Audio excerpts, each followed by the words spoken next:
Cuidé a mi madre con Alzheimer durante 5 años, mientras mis hermanos exitosos se burlaban de mi falta de ambición. Pero el día del funeral descubrieron que su desprecio les saldría más caro de lo que sus empresas valían. Me llamo Adrián.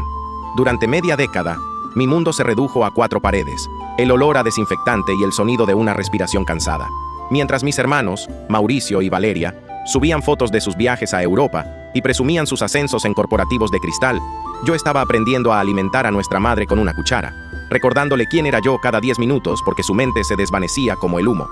Dejé mi carrera como arquitecto, vendí mi coche y agoté mis ahorros porque no podía permitir que la mujer que nos dio todo terminara en un asilo frío y olvidado. Para mis hermanos, yo era el fracasado. En las pocas llamadas que hacían, que usualmente duraban 2 minutos, siempre tenían un comentario hiriente. «Adrián, hueles a encierro», decía Valeria con asco a través de la cámara del celular. «Deberías buscarte una vida. Pareces el enfermero personal de mamá. ¡Qué desperdicio de talento!», remataba Mauricio. Nunca enviaron un centavo para las medicinas. Nunca se ofrecieron a quedarse un fin de semana para que yo pudiera dormir. Para ellos, mamá ya estaba muerta desde que dejó de ser útil para sus fotos de familia perfecta. Hace 3 días, mamá finalmente descansó. El silencio en la casa era ensordecedor. No pasaron ni 12 horas de su fallecimiento cuando escuché el rugido de 2 motores de lujo estacionándose frente a la pequeña casa de madera en la que crecimos. Eran ellos. No venían con flores ni con lágrimas. Venían con carpetas de piel y un valuador de propiedades. Entraron a la sala como si fueran dueños de un museo, criticando las grietas en las paredes y el estado de los muebles que yo mismo había cuidado con esmero. «Bueno, Adrián, ya cumpliste con tu cuota de sacrificio», dijo Mauricio mientras se ajustaba el reloj de oro. «Valeria y yo ya hablamos. No tiene sentido mantener este nido de ratas. Vamos a vender la propiedad para reinvertir el capital en nuestras empresas. Tienes una semana para sacar tus cosas y buscarte un departamento. Uno que puedas pagar con el sueldo que sea que consigas ahora que estás tan desactualizado». Valeria ni siquiera me miró. Estaba ocupada etiquetando con notas adhesivas los pocos cuadros de valor que quedaban en las paredes. Me trataban como a un inquilino molesto, no como al hermano que cargó con todo el peso mientras ellos vivían la gran vida. Me quedé en medio de la sala, viendo cómo se repartían los recuerdos de mi infancia, como si fueran saldos de una liquidación. La rabia me quemaba la garganta, pero recordé la caja de seguridad que mamá me pidió esconder bajo el piso de su habitación hace un año, en uno de sus últimos momentos de lucidez. Ella sabía lo que vendría. Ella conocía a sus otros hijos mejor de lo que ellos se conocían a sí mismos. Mauricio se acercó a la puerta de la habitación de mamá y puso la mano en el pomo, con la intención de empezar el inventario. En ese momento, lo detuve del brazo y sentí cómo la frialdad de su mirada chocaba con la determinación de la mía. Justo cuando iba a gritarme que lo soltara, el teléfono de Valeria empezó a sonar con una notificación de emergencia de su banco que la dejó pálida. Valeria soltó un grito ahogado mientras miraba la pantalla de su teléfono. «No puede ser. Tiene que ser un error», murmuró, alejándose hacia el pasillo para hablar en voz baja. Mauricio me lanzó una mirada de odio, como si mi presencia en la casa fuera la culpable de cualquier problema en su mundo perfecto. «Ignórala, Adrián. Seguramente es solo un retraso en sus bonos corporativos. Ahora quítate del camino. Tenemos que revisar el armario de mamá. Sé que guardaba un juego de joyas de la abuela que vale una fortuna». Me aparté, no por obediencia, sino porque quería que sintieran la decepción en sus propios huesos. Entraron a la habitación de nuestra madre como buitres. Tiraron las sábanas, abrieron los cajones con violencia y desordenaron los frascos de medicina que yo había organizado con tanto cuidado. Mientras ellos buscaban oro, yo recordaba la tarde lluviosa de hace un año. Mamá me había tomado de la mano con una fuerza que no parecía de una enferma y me susurró al oído: «Adrián, ellos vendrán por las cenizas pensando que son diamantes. No los detengas, deja que encuentren lo que creen que merecen». En ese momento no lo entendí, pero ahora, viendo a Mauricio maldecir porque el joyero estaba vacío, todo empezaba a cobrar sentido. «No hay nada, solo baratijas y recetas médicas», rugió Mauricio golpeando la cómoda. En ese momento, Valeria regresó a la habitación con el maquillaje corrido y las manos temblando. «Mauricio, tenemos un problema grave. La auditoría de mi empresa se adelantó. Si no inyecto capital en las próximas 48 horas, van a congelar todas mis cuentas, y las tuyas también, porque eres mi aval». Se miraron con terror. Los exitosos, los que se burlaban de mi pobreza, estaban a un paso de la cárcel por fraude y bancarrota. La venta de esta casa no era un capricho, era su tabla de salvación para no terminar tras las rejas. Se giraron hacia mí al mismo tiempo. Sus rostros, antes llenos de superioridad, ahora mostraban una desesperación patética. «Adrián, hermano, tú entiendes, ¿verdad? Necesitamos que firmes el consentimiento de venta inmediata. Te daremos una pequeña comisión, algo para que te mantengas unos meses», dijo Valeria con una voz fingida que me dio náuseas. Se olvidaron de que hace una hora me habían dado una semana para largarme. Ahora me necesitaban.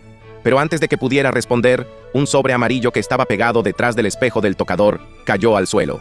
Tenía el sello de la notaría más antigua de la ciudad y el nombre de mi madre escrito con una caligrafía firme, una que no veía desde hacía años. Mauricio se lanzó sobre el sobre como si fuera un animal hambriento, creyendo que ahí estaban las escrituras de la casa o el acceso a una cuenta secreta. Lo abrió con tal desesperación que rompió el papel. Sacó una sola hoja y una pequeña llave de cobre. Mientras leía el contenido, su mandíbula empezó a temblar y el color desapareció por completo de su rostro. Valeria le arrebató la hoja, leyó un par de líneas y se dejó caer en la cama donde nuestra madre había pasado sus últimos días, sollozando de pura rabia. Yo permanecí en silencio, esperando. Sabía que mamá les había dejado un mensaje, pero no esperaba que la primera frase del testamento fuera una sentencia de muerte para sus carreras. Mauricio sostenía el papel con una mano temblorosa, mientras Valeria, sentada en el borde de la cama, parecía haber envejecido 10 años en un segundo. Yo me limité a recoger la hoja que se le había caído al suelo. La caligrafía de mi madre era clara, como si la enfermedad le hubiera dado un respiro de lucidez solo para dictar su última voluntad. La carta no hablaba de amor ni de perdón. Decía: a mis hijos, Mauricio y Valeria, les dejo la única verdad que me quedó después de que vaciaran mis cuentas. Sé exactamente cuánto me robaron. El silencio en la habitación se volvió pesado, casi asfixiante. El testamento detallaba con fechas y montos exactos cómo mis hermanos, aprovechándose de las primeras lagunas mentales de mamá, habían transferido fondos de sus ahorros de retiro a sus empresas fantasma. Pensaron que el Alzheimer borraría sus huellas, pero mamá lo había anotado todo en una bitácora que yo mismo le ayudaba a escribir sin saber lo que contenía. Para que Mauricio y Valeria puedan acceder a cualquier propiedad, continuaba el documento, primero deberán firmar una confesión judicial de sus deudas ante el notario. Si quieren mi herencia, primero tendrán que admitir su crimen ante la ley. Mauricio estalló en una risa histérica que rápidamente se convirtió en un grito de furia. «Esto es una trampa. Tú la manipulaste, Adrián. Tú le metiste esas ideas en la cabeza para quedarte con todo», rugió mientras me agarraba de la camisa. No me moví. Lo miré directamente a los ojos, viendo el pánico oculto tras su arrogancia de ejecutivo. «Yo no sabía nada de esto, Mauricio. Yo estaba ocupado cambiándole los pañales y dándole de comer mientras tú usabas su dinero para pagar el leasing de tu Mercedes», respondí con una frialdad que lo hizo retroceder. Valeria, por su parte, empezó a buscar desesperadamente en los cajones de nuevo, tirando las fotos familiares al suelo. «Tiene que haber otra copia. Esa mujer estaba loca, no sabía lo que escribía», gritaba mientras las lágrimas le arruinaban el maquillaje de $1000. Era patético ver a los dos exitosos de la familia reducidos a esto, dos ladrones atrapados en la red de una mujer que creían que ya no pensaba. En ese momento, la pequeña llave de cobre que había caído del sobre empezó a brillar bajo la luz de la lámpara. Mauricio la vio y se lanzó sobre ella, creyendo que era la llave de una caja fuerte con efectivo que lo salvaría de la auditoría que Valeria tanto temía. «Esto es lo que importa», gritó Mauricio, alzando la llave como si fuera un trofeo. «Si hay dinero aquí, podemos pagar a los abogados y quemar este testamento maldito». Se dio la vuelta para salir de la habitación, decidido a registrar cada rincón del sótano. Pero en ese preciso instante, el timbre de la casa sonó. No era un sonido normal, era el timbre insistente de alguien que no se iba a ir. Miré por la ventana y vi un coche oscuro estacionado detrás de los autos de lujo de mis hermanos. Eran dos hombres con trajes grises y carpetas bajo el brazo. Mauricio se detuvo en seco, con la llave de cobre apretada en su mano, mientras el pánico volvía a invadir su rostro al reconocer el logo de la fiscalía en los maletines de los hombres que esperaban en la puerta. Mauricio se quedó paralizado en el pasillo, escondiendo la llave de cobre en el bolsillo de su pantalón como si fuera un arma delictiva. El timbre volvió a sonar, esta vez acompañado de un golpe seco en la madera de la puerta. «Adrián, no abras», me susurró Valeria con la voz rota, mientras intentaba recoger los papeles del testamento del suelo. «Si entran ahora, estamos acabados. Solo necesitamos un par de horas para arreglar esto. Te daremos lo que quieras, pero diles que no estamos». Me dio asco verla así, suplicando a la persona que hace apenas 10 minutos despreciaba. Ignoré sus súplicas y caminé hacia la entrada. Al abrir, los dos agentes no perdieron el tiempo. «Buscamos a la señora Valeria y al señor Mauricio. Tenemos una orden de presentación relacionada con una auditoría de fondos desviados», dijo el más alto, mostrando su placa. Mis hermanos aparecieron detrás de mí, intentando forzar una sonrisa de confianza que no les llegaba a los ojos. «Oficiales, debe haber un error. Mi hermana y yo acabamos de enterrar a nuestra madre. Es un momento muy difícil», dijo Mauricio, recuperando su tono de ejecutivo arrogante. Pero los agentes no estaban ahí para dar condolencias. «Precisamente por eso estamos aquí, señor. Las cuentas de su difunta madre muestran movimientos irregulares que coinciden con las cuentas de sus empresas». La escena en la sala se volvió un campo de batalla. Valeria, en un intento desesperado por salvarse, empezó a gritar que ella solo seguía órdenes de Mauricio, que él era el cerebro detrás de los movimientos financieros porque él siempre fue el favorito de mamá y tenía acceso a todo.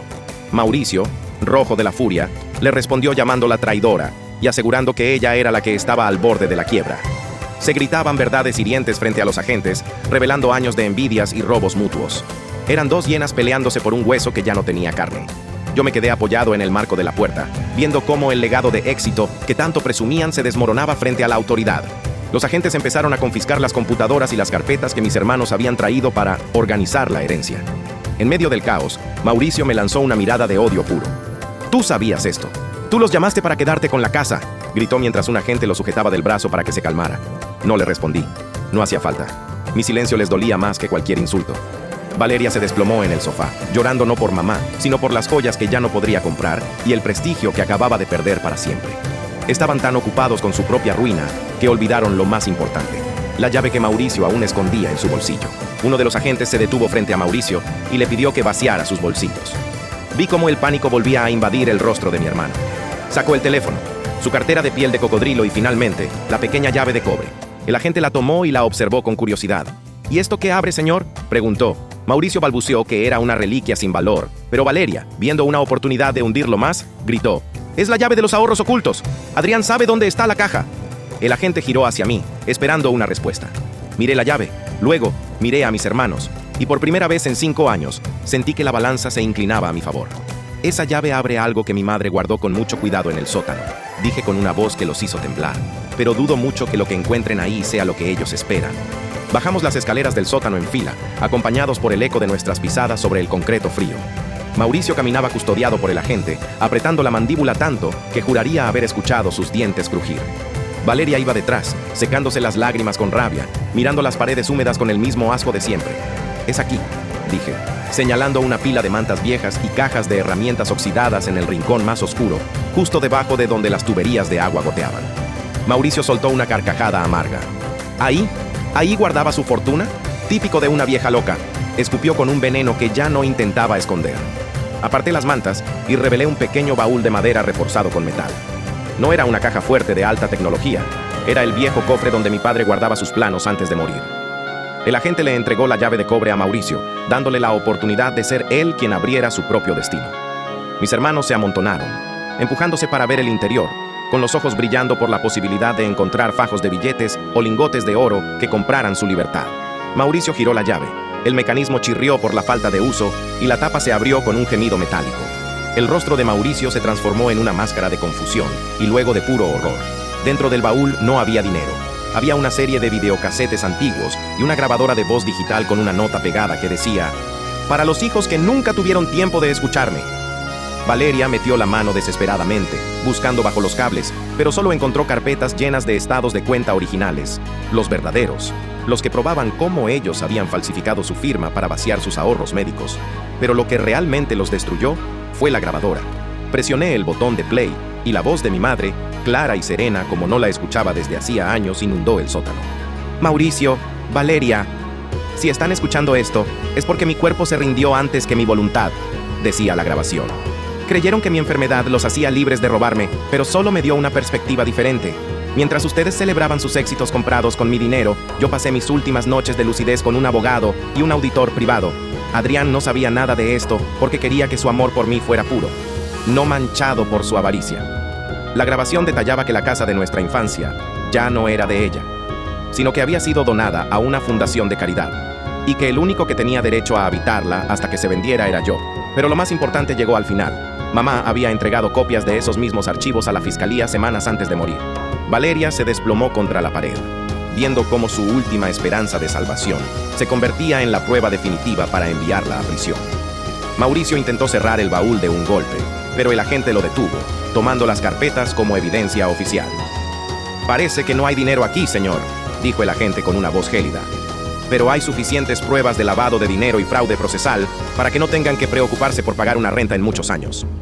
Mauricio me miró, con los ojos inyectados en sangre, y se lanzó hacia mí gritando que yo le había robado su vida. Justo cuando sus manos estaban por alcanzar mi cuello, el segundo agente recibió una llamada por radio que cambió el semblante de todos en la habitación. Habían encontrado algo más en el jardín trasero, algo que ni siquiera yo sabía que existía. Subimos al jardín trasero mientras el sol empezaba a ponerse, tiñendo el cielo de un naranja sangriento. Los agentes se detuvieron junto al viejo roble donde yo solía jugar de niño. Ahí, bajo una piedra que mamá siempre llamaba el asiento de la paz. Los peritos habían desenterrado una pequeña caja metálica hermética. Mauricio y Valeria miraban desde lejos, custodiados y esposados, con la mirada vacía de quienes saben que ya no tienen cartas que jugar. El agente abrió la caja y sacó un sobre de plástico grueso. Dentro no había dinero robado ni pruebas de fraude. Había una carta dirigida exclusivamente a mí y un título de propiedad de un terreno comercial en el centro de la ciudad que papá había comprado décadas atrás y que todos habíamos olvidado. Adrián, hijo mío, leí en silencio, mientras las lágrimas finalmente rodaban por mis mejillas. Este terreno fue el último regalo de tu padre. Tus hermanos siempre lo vieron como un pedazo de tierra sin valor, pero hoy está en el corazón financiero de la ciudad. Es tuyo. No para que lo vendas y te pierdas en el lujo, sino para que construyas el estudio de arquitectura que sacrificaste por cuidarme. Tus hermanos ya tienen su destino escrito por sus propias manos. El tuyo lo escribirás tú con la misma nobleza con la que me sostuviste la mano hasta el final. Mis hermanos, al escuchar fragmentos de lo que decía el agente, empezaron a gritar, reclamando su parte, diciendo que ese terreno valía millones y que les pertenecía por derecho de sangre. Fue patético verlos intentar negociar con la policía mientras los subían a las patrullas. Valeria lloraba diciendo que ella siempre me quiso y Mauricio me maldecía, prometiendo que saldría de esta y me quitaría todo. Pero la realidad era otra. Las pruebas en el baúl del sótano eran irrefutables. Sus empresas fueron intervenidas esa misma noche y sus cuentas congeladas para resarcir a los defraudados, incluyendo el fondo de ahorros de mamá. Se burlaron de mi falta de ambición durante 5 años, pero ahora ellos no tenían ni una cama propia donde caer muertos, mientras yo recuperaba no solo mi carrera, sino la paz que ellos me habían robado. La casa de nuestra infancia fue entregada a la fundación, tal como mamá quería. Me mudé de ahí una semana después, llevando conmigo solo mis herramientas y los recuerdos felices que mis hermanos no pudieron ensuciar.